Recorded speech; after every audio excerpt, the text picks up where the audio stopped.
Hello, and welcome to American Catholic History, brought to you by the support of listeners like you. If you like this podcast and would like to support our work, please visit americanCatholicHistory.org/support. I'm Noelle Heaster-Crow. And I'm Tom Crow. Today, we've got a bit of an unusual story. We're not talking about a Catholic person or the founding of an order or diocese or a missionary. Today, we're talking about the Pope's Stone.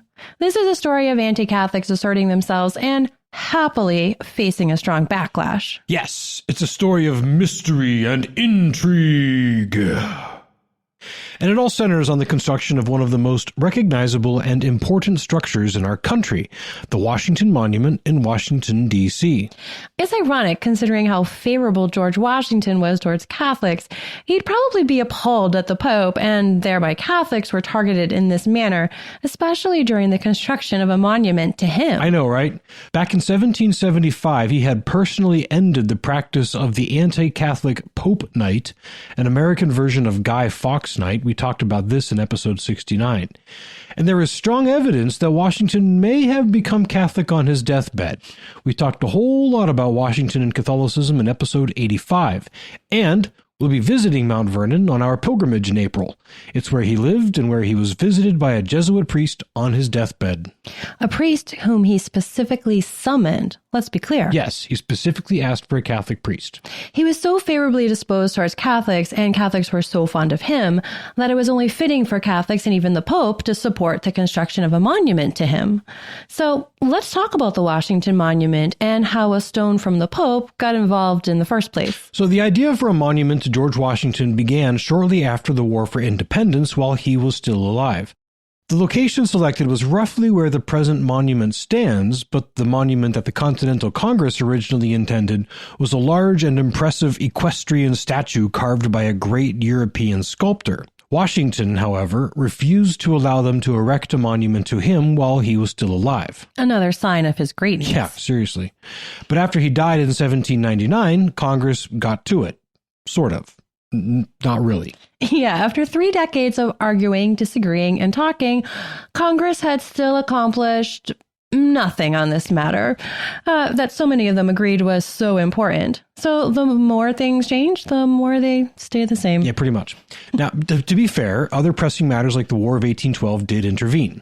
Yeah, but not for 3 decades. No, of course. Congress was still, I make no apology for Congress. Yeah, still negligent. Yeah. The movement for a massive monument to Washington didn't happen until the Citizen Committee was set up within the city of Washington, along with citizens from across the country at the beginning of the 1830s. Enthusiasm quickly sprung back up nationwide, and the plans for a 555-foot obelisk right at the intersection of the axes of the Capitol building and the President's Mansion were chosen. Fundraising began, and the foundation was laid. Now, one other point about the location of the monument. At the time, the Potomac River was much wider than it is now. The place where the Washington Monument was being built was only about 100 yards from the Potomac. If you've been to Washington, D.C., or if you look at it on a map, you'll see that it's about 3/4 of a mile from the Washington Monument to the nearest point on the Potomac behind the Lincoln Memorial. This distance to the Potomac will figure later on in the story. So the monument was going up and things were going well for a time. The massive foundation was dug and put in, and the obelisk, 55 feet across on each of the 4 sides, was rising from the ground. But the fundraising didn't remain perfectly consistent, and money did begin to become an issue. A partial solution came from the state of Alabama. Alabama proposed sending a block of stone with an inscription to be included in the construction of the monument. If each state, and even cities, civic clubs, and other American entities were to send blocks, this could help both by providing material for the construction, and it could serve as an engine to spur further fundraising. And so this began. States, cities, school boards, and all manner of organization began raising money to send a block to be installed in the monument. It became a national civic movement, really. Show your gratitude and respect for George Washington and the nation he, more than any other single person, brought into being by helping build this magnificent monument to him. And that was all well and good. But then other countries got into the act. Spain, China, France, and even England, whose troops Washington had outlasted and outfoxed 60 years earlier, among others, all sent blocks to be included. And then Pope Pius IX made it known that he intended to send over a stone, a lovely piece of marble from the ruined Temple of Concord on the Roman Forum. The Temple of Concord is also known as the Temple of Peace. So it's a significant name. Well, this happened to be in 1852. And if you've been listening to our podcasts, you know that the 1840s and the 1850s were the era of the Know-Nothings. The Know-Nothings were the secretive political movement that was dedicated to reducing immigration, particularly from Catholic countries. And as far as Catholics who were already in the country, well, they intended to reduce how much influence those Catholics could have and to try to keep them from spreading.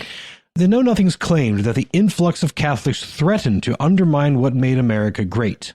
They claimed that Catholics could not be good American citizens because Catholics were required to obey the Pope on all matters. And to their minds, this meant that, if Catholics should gain a majority among the electorate, eventually the Pope would personally control American politics. It's all hogwash, of course. You can't get Catholics to agree on much of anything. But this was their fear. So when the Pope, as a gesture of goodwill and as an honor to a great statesman, indicated his desire to send a stone, the Know-Nothings, well, they lost their minds. Some insisted that this would be seen as a signal by Catholics in the U.S. to rise up and seize power. Right. Some even feared, if you can believe this, that the Pope's ultimate plan was to conquer America through the Catholic population so that the Pope could move his seat of power from Rome to America. Yeah, real fever dream stuff I know, there. Right? Yeah. Petitions were circulated and op-eds written against the Pope's stone. When they realized they couldn't stop it being included, they instead insisted that a protest stone be placed near it, decrying its inclusion. This plan also wasn't adopted by those in charge of construction of the monument. The Pope's stone finally arrived at some point in late February or early March of 1854. It was a lovely piece of polished marble, cream-colored with pink veins. It sounds gorgeous. It was about 3 feet wide, 18 inches high, and about 10 inches thick. So it was a substantial piece of marble with a weight of about 600 pounds. On its polished face, Pope Pius had etched Aroma Americae, which is Latin for from Rome to America. This inscription, to a calm and clear-thinking person, would seem like a gesture of friendship and warmth from one of the most significant ancient powers of Europe to a new and prospering nation. But to the Know-Nothings, it was further evidence of the Pope's revolutionary aims. To them, the true meaning was that the Pope intended to move from Rome to America so that he might establish Rome in America. Crazy. Yes, but the Know-Nothings weren't the sort who stopped at op-eds and petitions. They were also prone to action, including violence. Just ask Father John Bapst, the Jesuit priest in Maine who was tarred and feathered and left for dead by Know-Nothings in October of 1854. We talked about him in episode 51. Or talk to those Catholics affected by the Bloody Monday riots in Louisville in 1855. We haven't told this story yet, but we will. The Know-Nothings were not do-nothings. No. And in this case, it meant doing whatever it took to keep that stone out of the Washington Monument. So a handful of them hatched a plan. It may have been alcohol-infused. On the night of March 6, 1854, a group of Know-Nothings went to the grounds of the monument. What happened next is told in slightly different ways in different sources, but here's how it seems to have gone down. First, they poisoned the watchdogs. Sad. Then, they locked the night guard in his shed by blocking the door shut and trapping him inside. Some accounts say they overpowered him and tied him up, but in the aftermath it came to light that the night guard had know-nothing leanings, so either he didn't put up much of a fight, or he was actually actively involved. Next, they went to the shed where the many donated stones were kept.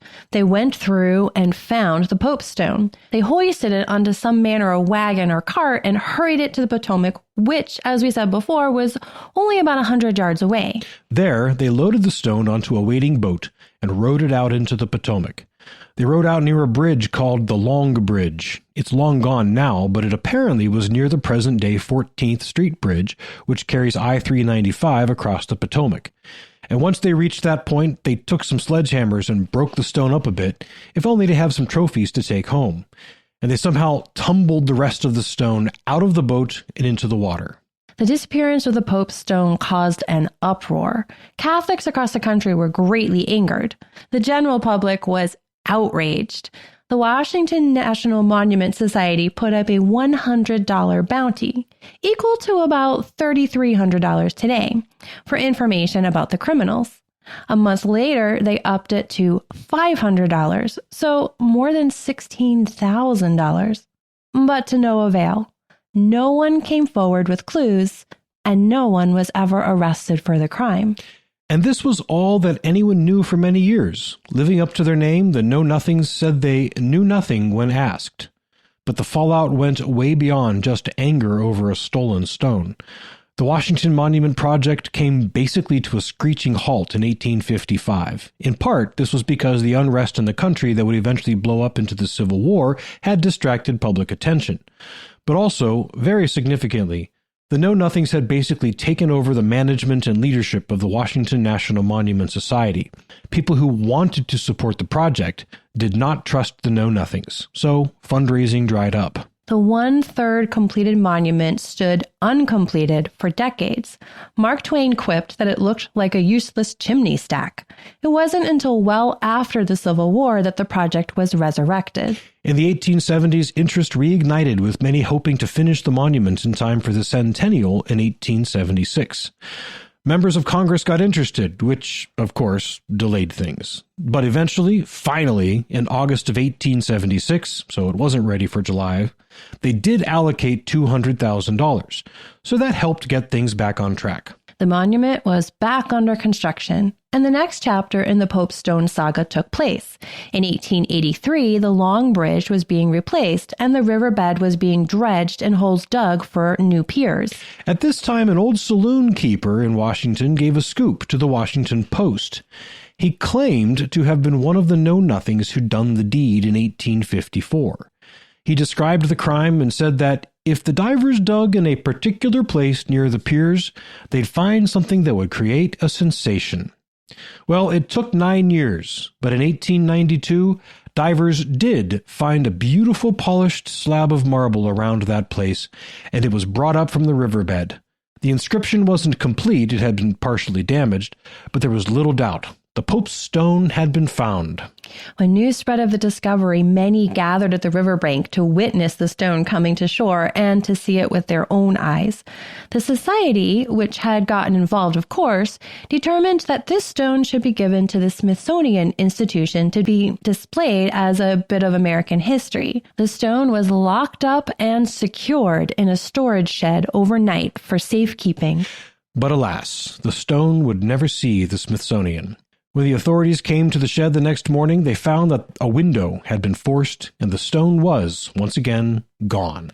And this time, it was never recovered. Or was it? No. The whole stone was never recovered.